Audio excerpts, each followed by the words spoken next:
Este es el último autorretrato de Pablo Picasso, acertadamente titulado Autorretrato frente a la muerte. Se creó menos de un año antes de que falleciera, a los 91 años.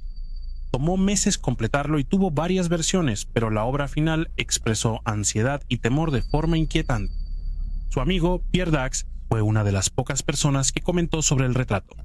Cuando lo dijo, Picasso sostuvo el dibujo junto a su rostro para mostrar que la expresión de miedo era una invención. Más tarde volvió a visitar y notó que esta vez las líneas en el retrato se habían vuelto más profundas y oscuras, un cambio que también reflejaba el estado mental de Picasso. No parpadeó. De pronto sentí que miraba a la muerte de frente como buen español.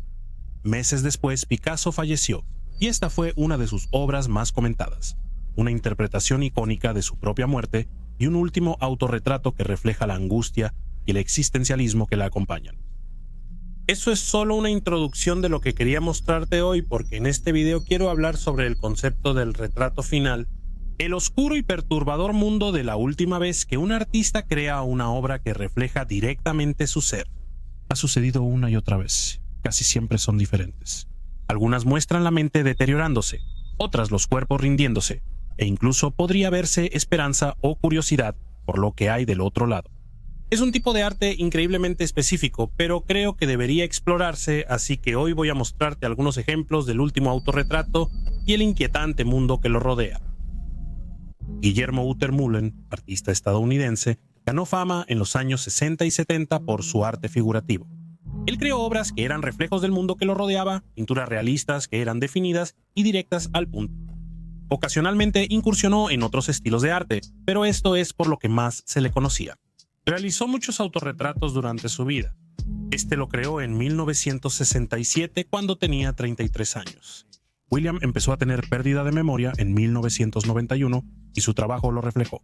Él creó una serie de pinturas llamadas las pinturas de conversación, que se dice que son su intento de recordar la vida que tenía antes de ser diagnosticado. En 1995 le dijeron que tenía Alzheimer de aparición temprana y que podría ser solo cuestión de tiempo antes de que su mente desapareciera por completo. Eso dio inicio a una nueva serie de pinturas que llegarían a ser algunas de las obras más conocidas de William. Una serie de autorretratos que serían creados mientras él tenía Alzheimer en desarrollo. Existen varias de estas piezas, pero 5 son muy conocidas. La primera es de 1996. Este retrato es bastante fiel al estilo de William y es consistente con las obras que hemos visto anteriormente. Un año después, él creó esto. No parece estar muy lejos. William dice que ha envejecido bastante aquí, según su propia reflexión.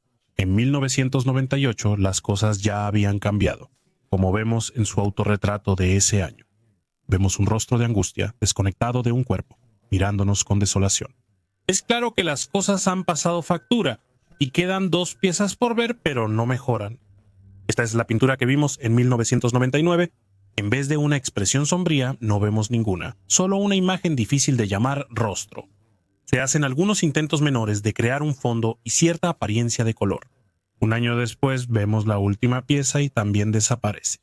Esto es lo que nos queda, el autorretrato final que Guillermo ha creado y su último intento de crear algo en el mundo del arte.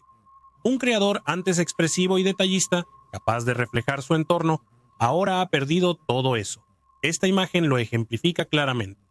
Es increíble que Guillermo haya previsto y realizado esto.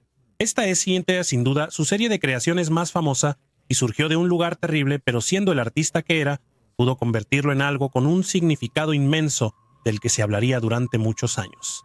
Guillermo desapareció en la oscuridad para enfrentar su enfermedad, que empeoró rápido.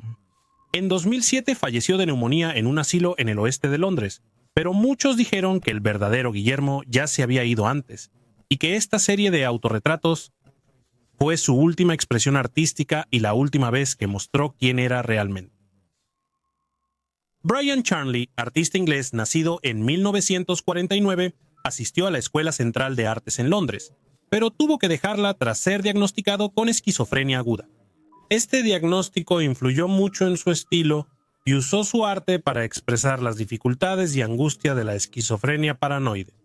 En sus últimos años, Brian se frustraba por el poco éxito de su arte y pensaba que era por estar demasiado medicado lo que le impedía avanzar en el mundo artístico. Decidió bajar la dosis de medicamento que tomaba. También decidió crear una serie de autorretratos mientras hacía esto y documentar el proceso a través de su arte. Esta es su serie de pinturas más famosa, pero lamentablemente no tiene un final feliz. Aún así, veamos algunas de las pinturas en cuestión y observemos lo que Brian estaba creando. Hay 17 retratos en su sitio web, y escribió sobre cada uno en su diario, que también está en su página. Voy a revisar algunos de estos retratos para darte una idea de cómo evolucionaron, pero si quieres leer sobre cada uno, dejaré el sitio enlazado abajo, así como un video de Blind Dweller que habla de cada retrato con más detalle. Esta es la primera pintura que vemos de Brian después de que redujo su medicación, hecha el 20 de abril de 1991.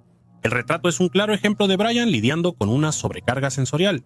Su paranoia aumentó y escuchaba cosas constantemente, por eso la oreja de conejo. Después de esto, Brian creó algunas piezas que contenían menos rasgos faciales y eran más abstractas.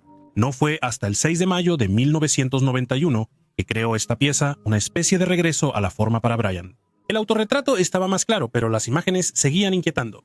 La entrada de diario que escribió también era una colección dispersa de pensamientos con algunos desvaríos muy extraños. Siento que soy un blanco para los comentarios crueles de la gente. Las personas a mi alrededor no pueden entender cómo fui tan tonto y no pueden perdonar. Soy un blanco.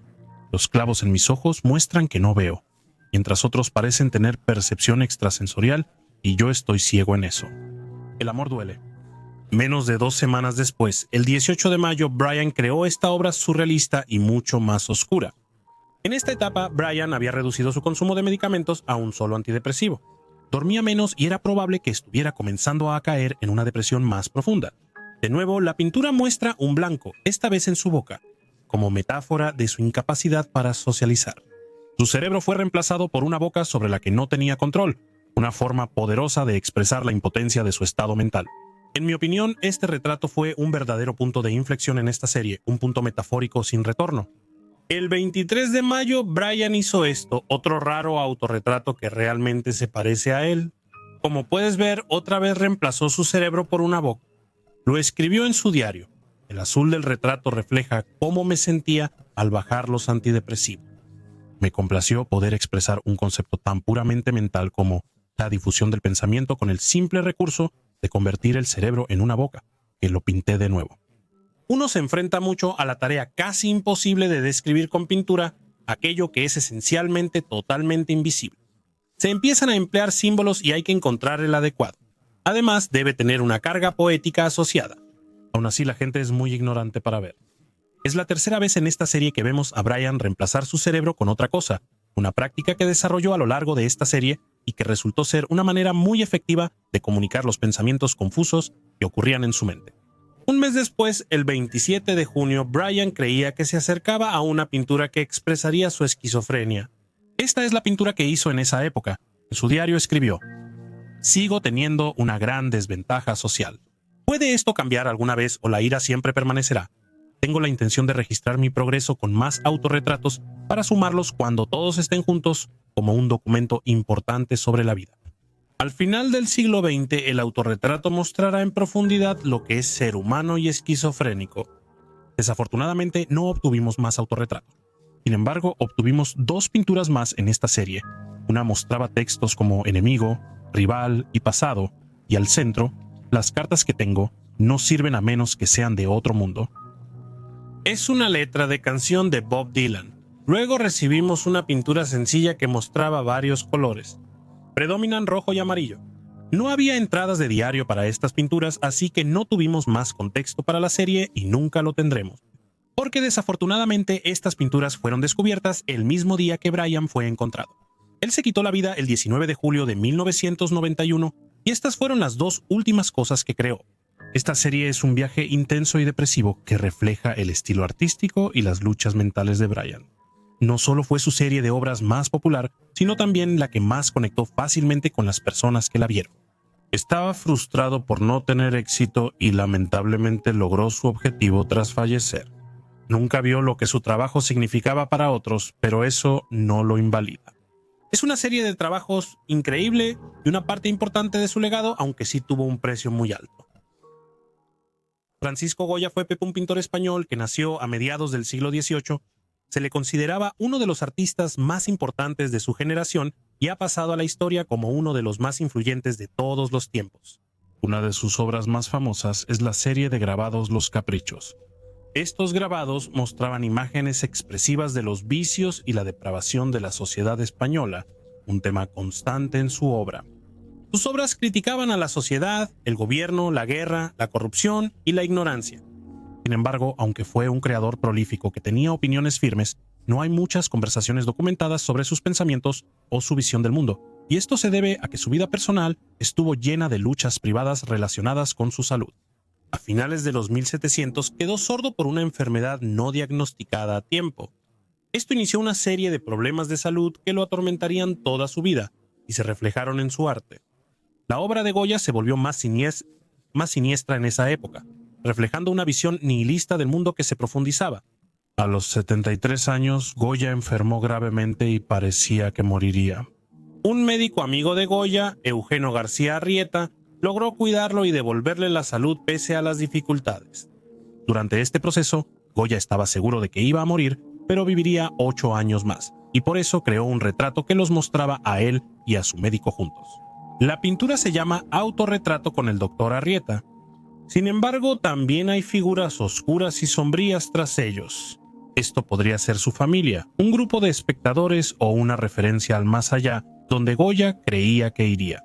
Quizá esas personas ni estaban ahí, tal vez Goya solo percibía su presencia y sentía que pronto estaría con ellos. Es especulación, pero muchos críticos de arte lo han dicho. Es claro que pensaba en la muerte.